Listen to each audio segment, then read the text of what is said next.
आज देखेंगे 271 से क्वेश्चन। निम्नलिखित में से वह व्यक्ति कौन है जिसे भारतीय मिसाइल प्रौद्योगिकी का पिता कहा जाता है? तो डॉक्टर होमी भाभा को कहा जाता है। यूरेनियम के रेडियो एक्टिव विघटन के फलस्वरूप अंततः क्या बनता है? तो शीशा बनता है।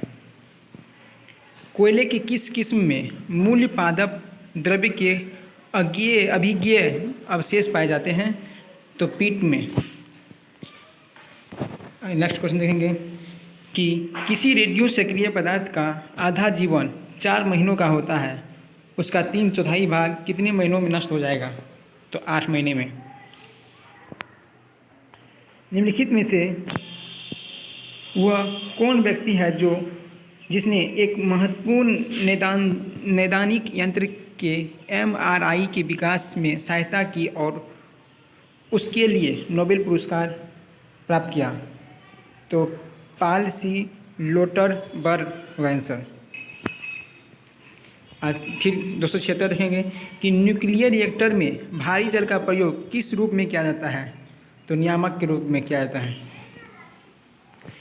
परमाणु रिएक्टर में प्रयुक्त ईंधन है यूरेनियम। नाभिकीय रिएक्टर में ग्रेफाइट का प्रयोग किया जाता है विमंदक के रूप में।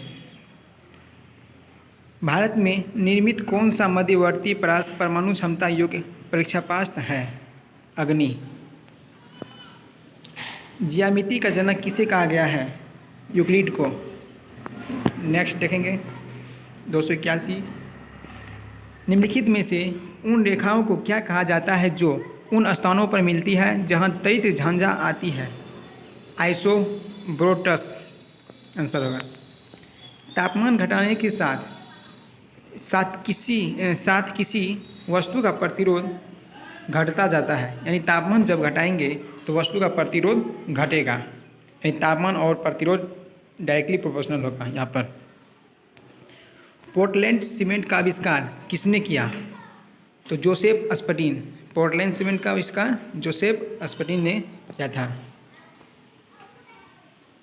निम्नलिखित में से वह धातु कौन सी है जो पानी को अत्यधिक प्रदूषित करती है? आर्सेनिक। आर्सेनिक जो है पानी को अत्यधिक प्रदूषित करती है।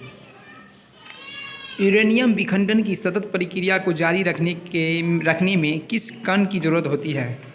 तो न्यूट्रॉन की जरूरत होती है। नेक्स्ट 286। ट्राई नाइट्रोटोलुइन का विस्फोटक निम्नलिखित में से किसके मिश्रण द्वारा किया जाता है? तो अमोनिया नाइट्रेट आंसर होगा। नेक्स्ट देखेंगे सौर ऊर्जा का कारण है संलयन अभिक्रिया। निम्नलिखित में से कौन निर्गम उपकरण नहीं है? तो प्रकाशीय लक्षण अभिज्ञाता जो है निर्गम उपकरण नहीं है। सूर्य का प्रकाश, तापमान, वर्षा, दाब तथा वायु वेग एक साथ क्यों बनते हैं, यानी क्यों बनाते हैं? तो जलवायवीय कारक के कारण। सूर्य का प्रकाश, तापमान, वर्षा, दाब तथा वायु वेग एक साथ क्या बनाते हैं? तो जलवायवीय कारक होगा आंसर। सौर प्रणाली की खोज किसने किया? तो केपलर ने सौर प्रणाली का खोज किया। नेक्स्ट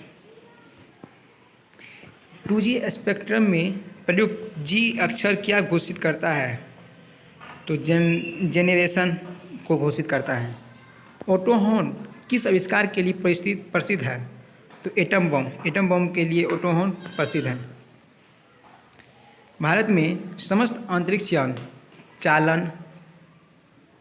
परिचालन का मर्म केंद्र SCF का मुख्यालय भारत में समस्त अंतरिक्ष यान परिचालन का मर्म केंद्र MCF का मुख्यालय कहाँ है? तो हासन कर्नाटक में होगा। तारकोल वाली सड़कों पर टूट फूट तब होती है जब उसमें सड़क पर पानी स्थिर हो जाए।